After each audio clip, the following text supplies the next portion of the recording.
Akada, Children's Book Festival.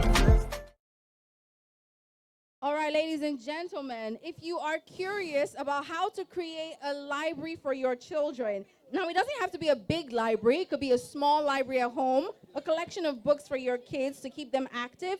We're going to learn about that a little bit from Madam Ifeoma Esiri. First of all, ma'am, from law to children, how did you make that transition? I don't think there was a transition. I think there's always been children. Children have always been there, and law has always been there, and both are still there. Both are still very much active. Yeah. So you created an NGO for children, for education, way back when a lot of people were not even talking about, children's books or book festivals. 1999 is a long time. So how has it been? First of all, what gave you the motivation, or what was that thing that planted that seed for you to create the NGO? And how has it been thus far with the changing times of more people getting interested in children education? How has it been? Well, the NGO is not for children. It's for libraries. So it cuts across the entire spectrum. But in terms of where we focus on children because they are malleable. They're malleable. They are. I mean, just have a look around you. They're curious. They're excited. They want to learn. They want to learn. They want to know. So in setting up the library, we decided to have within it a quite vibrant and significant children's section. And then from there, seeing the interest that a lot of children had, we decided to partner with other libraries, public libraries, to create children libraries within their space. So we have quite a significant one in Yaba, within the premises of the National Library of Nigeria. So it was really the initial idea was libraries.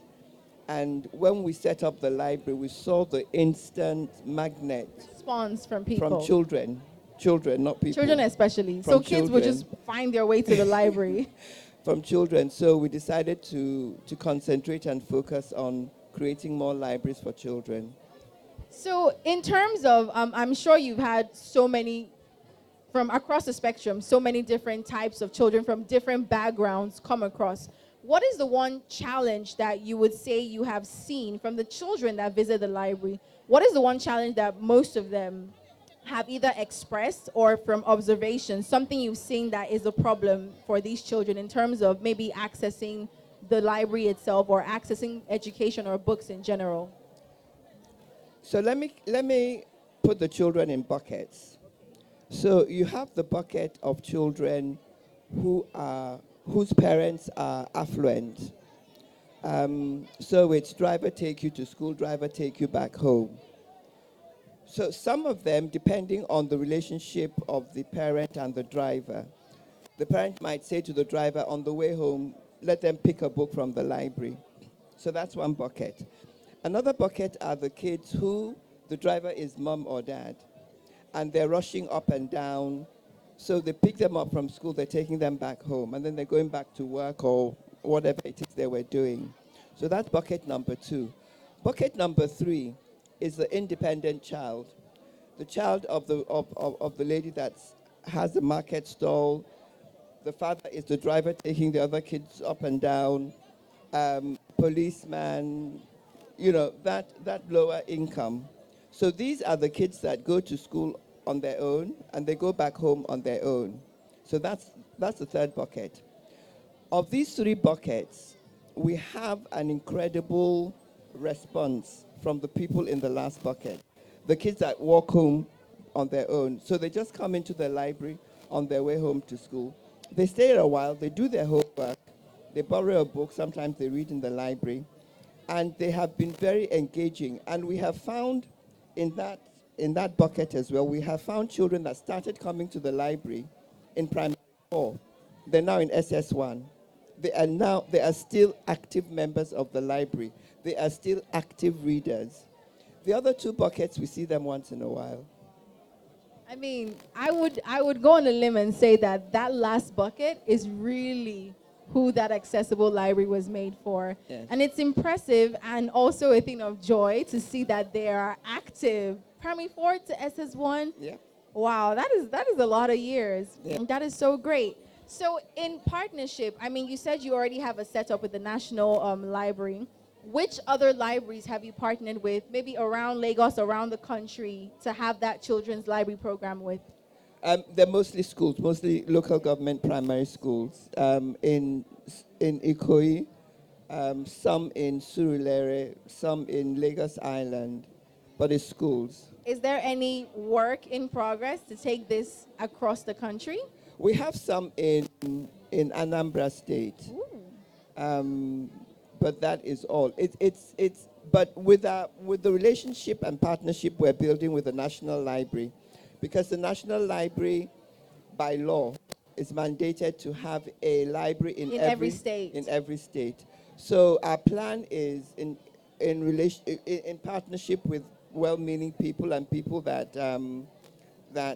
believe in education and want to contribute. So in partnership with people like that, we hope we'll be able to open up more children's libraries across. Yes, because it will be easy if it's within the complex of the National Library of Nigeria, because they can be responsible. Help with the resources, yes, and also monitor yes, the and books. they are a library, so they have librarians who can also actively man the library and make sure it's functioning as it should. All right, thank you so much, Madam Ifeoma. Thank That you. is such a wonderful wonderful incentive, basically, because we have a lot of children who want to be readers, but they don't have the opportunity or access to get to books. Yes. So this is nice. Yes. So parents, if you've been looking for a library for your children to, go to, at the National Library, we have a children's library there, and it's free, most importantly. You can come in, register your kids. The National Library is at 227 Herbert Macaulay, Yaba. Yeah, so that's in Yaba.